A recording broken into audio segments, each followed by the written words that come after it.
What was one of the core reasons from sort of transitioning from property into marketing? And as a side sort of question, what has made you do it, and why do you feel like it is the right thing to do for you in the next part of what you're trying to do in your career? So obviously Paul Smith being my father, massively into property. And since we were very, very young, he's taught us to think outside the box, look at other options in which we don't have to follow the conventional system. You don't have to go to school, you don't have to go to uni, you don't have to fight for a post-grad job with 1,000 other applicants, because there is other options out there. And it's how can you use what's in your head and what's in your pocket to gain knowledge and gain investments in things like property. So we took my brother and I took the SA Masterclass maybe 6-7 years ago now, when it was just when SA was just booming into the market, when it was just becoming a thing. And this exact property that I'm talking about at the moment was running as a buy-to-let initially, and it was making maybe 250 quid a month profit, but then we're experiencing void periods and stuff like when the boiler broke, that would set us back nearly a whole year's worth of revenue.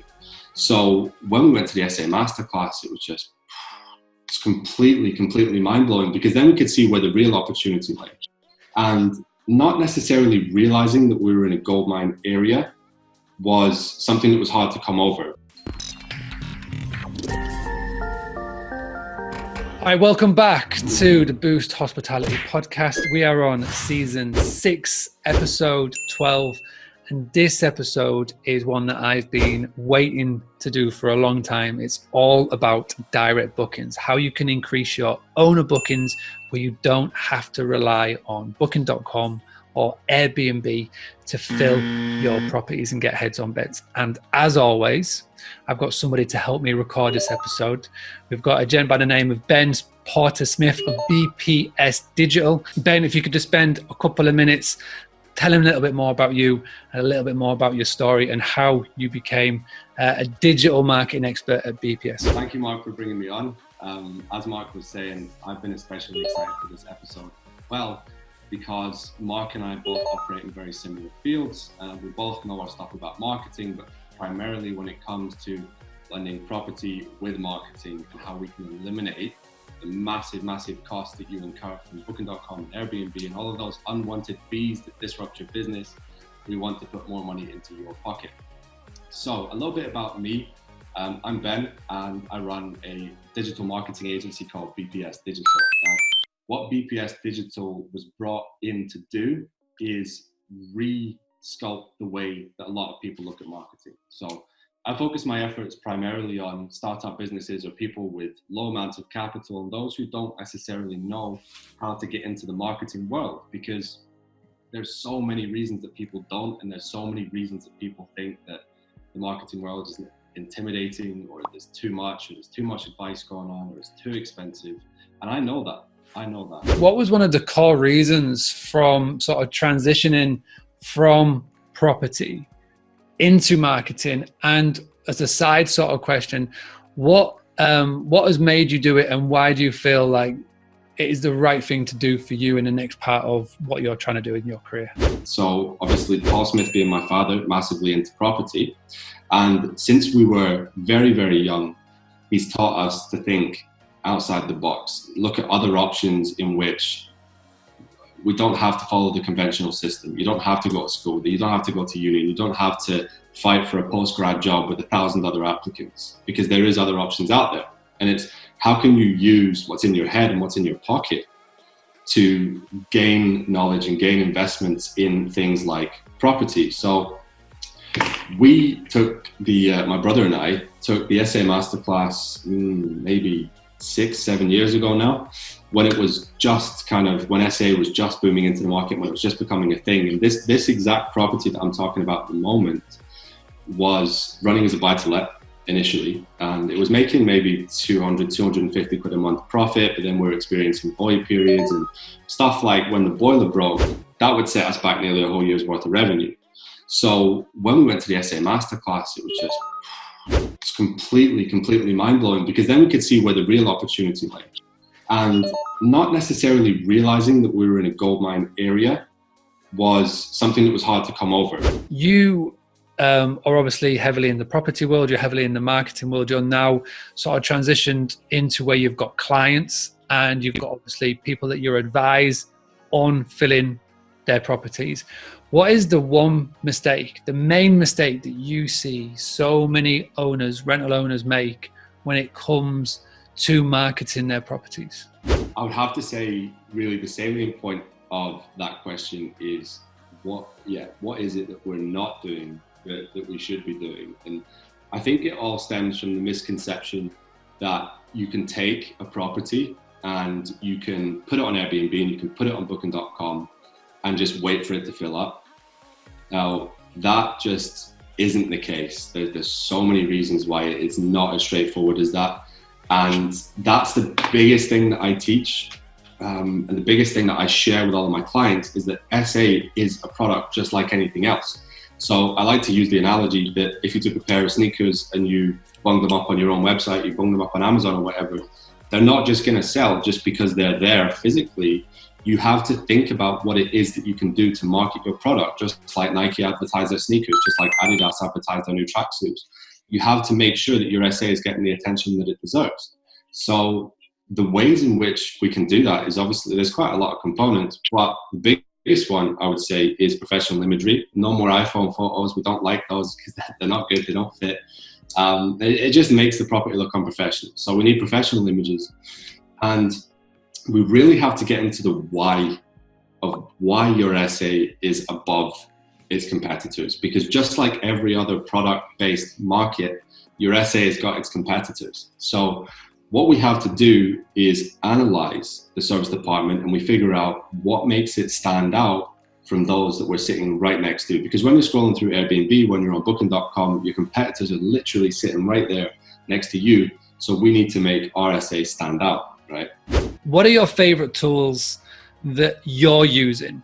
So you're using for you, you're using for your clients when it comes to marketing. Have you got any sort of tactics and tips and tricks and tools that anybody can sort of download or start using that sort of give us a little insight to what you're doing? You'll be the same. As somebody that's obsessed with the digital world, I'm always looking at new pieces of software and new technology that I can use to A, make my life easier, but B, stand out in front of other competitors and stand out to my consumers.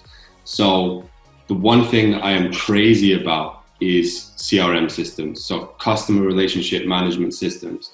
They are, they have grown my business more than I could fathom, because if you use them in the right way, you can really build a relationship with your audience without necessarily having to do an awful lot. And that was one of the biggest things I picked up in my corporate career when I was working through, various digital companies, was that the fundamental of every and any business is a CRM system, whether it's HubSpot, Infusionsoft, ActiveCampaign.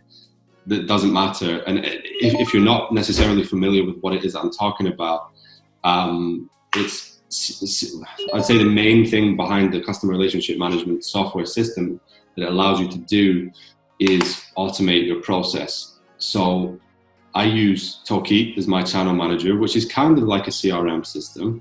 It allows me to merge my calendars for my SA apartments, and it allows me to send out automated emails to guests. So a good little thing that I like to do is I have a little sequence of automated emails and text messages when my guests are coming to my apartment. So when somebody books, my system then fires an automated email and it says, thank you for your booking for X amount on X date. And it uses their name so that it looks like I've sent the email personally. Then we sign it off with our contact information, tell them that we're looking forward to seeing them and all of that kind of stuff. So that brings a nice little kind of initial, hi, welcome, we got your booking. The apartment's going to be ready for you when you get here. And it just breaks down that little barrier of discomfort, especially if they're coming from Europe or America or, even further away. And then midway through their stay, we send them a little email. I don't really do a text message because I feel like text messages can be somewhat invasive. So for this one, I just do an email and I say, hi, hope everything's okay. Let me know if you need anything, if you have any questions. As always, I'm not too far away from the apartment. So if you need anything, let me know. Now, 99 times out of 100, they'll come back and say everything's absolutely perfect. But that one person is going to come back and say, oh, well, actually, I'm finding it hard to work the TV, or I can't find the Wi-Fi code, or whatever, but they don't want to bother you. And the fact that you've now went and proactively asked them what it is that is wrong, or if there is any problems, it then breaks down that barrier and allows them to come and talk to you and say, oh, actually, I could do with some help on this. And that's going to do two things. It's going to alleviate the problem there, and it's going to keep your guests happy, meaning you get a great review, but it's also going to build rapport with the customer so that in the long term, they're going to want to come back and stay with you because they know that you care. And then just before they leave, we send an email that says, hi, thanks for your stay once again. If you could please put the keys back in the lockbox, here's the code again, and all that other kind of stuff. But then the most important part is at the bottom of that email, we say, please leave us a review on Airbnb, Booking.com, Facebook, wherever is easiest for you to access. And then we say, if you want to contact us and come back for a direct booking, we can give you X amount off. We can do you a special price, and you can get in touch with us on this email address. You can follow us on this Facebook page, or you can, whatever. All the avenues of direct contact. So the reason automation is key is because we have quite literally hundreds and hundreds of different people coming into our apartments throughout the year. So I can't keep on track of messaging all of these people, all these different things at all different times. So what my CRM system, or Toolkit in this case, allows me to do is maintain that personal touch with the customer whilst not actually having to do anything. And I'm copied in on all of the emails. So it copies in my email address and it sends it straight to the customer so that I still know that they're firing, and all I have to do is glance at it if I want to and check everything's okay. So is there a tool that I would recommend? Yes, 100%. If you run SA, get a channel manager, and if you have a channel manager, get it to do email automations, because that is a huge part you're missing out on if you're not already doing it. And in terms of what, potentially other avenues that you could download straight away, things that are great from a customer relationship management point of view would be something like MailChimp. I know it's the biggest email service provider, and it's one of the most popular because it's easy to use, and there's about 1,000 tutorials on YouTube that you can look through, and it'll teach you how to build a mailing list for your customers and how to bring their mailing list in, and then how to set up campaigns and speak to your customers. Automated email triggers are the one. There are a lot of PMSs, a lot of channel managers out there. You may be with one, or you may be watching this and thinking of going with somebody new. There's a full blog on the Boostly website, Boostly, boostly.co.uk/PMS. I polled over 100 people in the hospitality community, asked them who they were using, the pros and the cons, took it, put it all together, put it on a blog so you can have a look and make your own decision.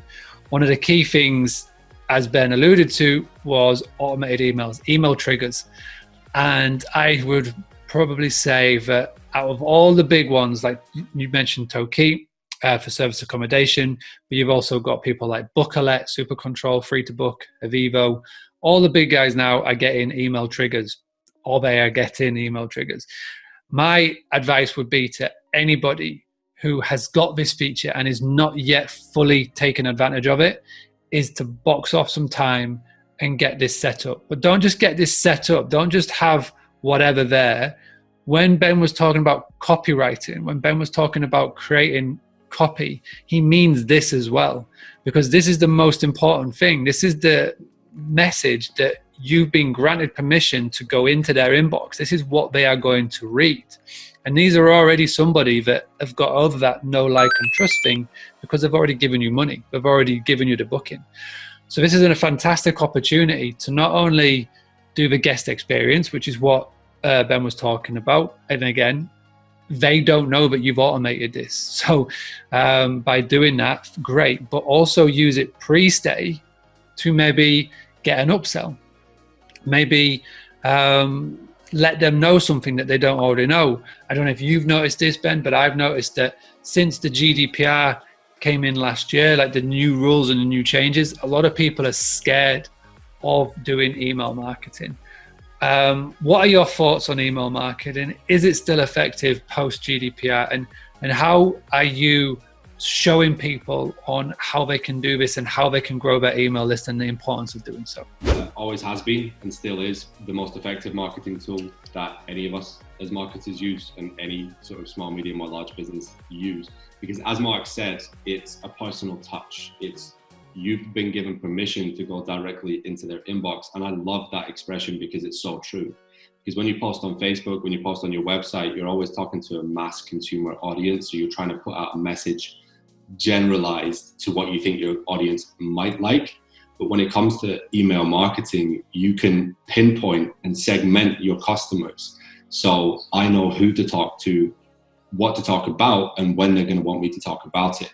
So it's an effective tool because it gives you an in to what the customer is thinking. You can run feedback surveys and you can run analytics reports from email marketing to see what's wrong with your email, what's good about the email, what people like, what they didn't like. And a huge part of marketing is analyzing the data that you have, because it allows us to improve. So when GDPR came in, it was a big scaremonger. I remember at the time I was actually at an Infusionsoft conference. Infusionsoft, for those of you who don't know, is probably one of the biggest small to medium business customer relationship management softwares out there. So GDPR was a huge thing for them, because a big part of CRM is the emailing feature. And when GDPR came in, I didn't think that it was really a massive problem, because the key thing that GDPR stops is people purchasing mailing lists from one another. So from a personal point of view, you can kind of have more of a peace of mind that your own data is protected. If you give your email to somebody, or you give your phone number to somebody, they're not legally allowed anymore to just go ahead and say, hey, who wants to buy this? You can take my whole list for X amount of money. You mentioned off air some things that you're doing in your property that work really well. One of the things that you mentioned is keeping things lying around the property for them to take that will help remind them of you and your business. Can you just sort of elaborate on that, and just sort of what you're doing to sort of keep you present in mind once a guest has left the property? So if you start looking at your serviced accommodation unit as a brand, a big thing that Mark was just touching on, and that I'm going to touch on in a second, is brand recognition. It's when you think about the Coca-Cola logo or the McDonald's logo or any of these big brands that you would recognize without even seeing the name written underneath the logo, that's because they put that brand in your face so many times that now you subconsciously recognize what it is that brand does and what it represents. So what I like to do with my SA units is we've done loads of different tests for different things, but we like to put little useful things around about the apartments, like pens, fridge magnets, stuff that the guest will pick up and put in their handbag or put in their suitcase without even realizing they've done it. So then when that pen's lying around on the desk a month later, and they'll look at it and they'll see the name of my apartment again, I think, oh, I had a really lovely time there. So what we're doing is we're getting back into the customer's head when we're not even there. We haven't even made contact, but it's all about the brand recognition. We're all about getting people onto our website, getting them to direct book, but seeing that so many people start their search in Google, do you have any tactics or tips of what people could be doing that when they do start a search, that it is their business that stands out, their rental accommodation over everybody else? It is completely possible to run Google ads for your hospitality business, or your hotel business, or whatever it is that you're doing. It is 100% possible, but I don't always go down that avenue for the main reason that Booking.com, Airbnb, Trivago, TripAdvisor, all of your massive online travel agents are so big, and their marketing budgets are so big, that when you type something like, holiday apartment Loch Lomond, which is probably a common search result for me, then the first 4 or 5 results you're going to get is Booking.com, Airbnb, Trivago, TripAdvisor, because they just dominate Google with their massive kind of search result, and they use paid advertising to do that. Google ads, circling back on that, if you go for a generic term, you are going to waste your money. You put a budget of £30 to £90 a month and it'll be gone like that, because like you say, Booking.com spend billions on it. If you are going to do Google ads, figure out for the long tail keywords. And as a little advice, and this is something that everybody can do, run a search on Google. Go for some very generic, holidays in Loch Lomond. Scroll right to the very bottom of the page and it will tell you searches related to this. So this is actual real searches that people are putting in, but it's different to the more common ones. And again, like with everything, focus on your customer avatar. Thank you very much, Ben, for doing this. If anybody wanted to find out more about you, where is the best place to come and find out more and to get in touch? Yeah, so the best place to really learn about what it is and what I do, just go to my website, is bpsdigital.uk. It's not .co.uk, just .uk, so it's bpsdigital.uk. Or you're always welcome to send me an email. That's bps@bpsdigital.uk, just like the website. Yeah, it's been a real pleasure, buddy. Thanks a lot for having me on. Amazing. All right, this has been the Boost Hospitality Podcast, Season 6, Episode 12. If you've got any feedback or anything you want to tell me about it, please let us know. As always, I really appreciate every single one of you for tuning in. And if you could just do me a massive favor by going to iTunes, find the Boost Hospitality Podcast, leave it a thumbs up, 5-star review. That would mean the world. So thank you very much. I'm going to pause it here. We'll be back next week for another episode of the Boost Hospitality Podcast.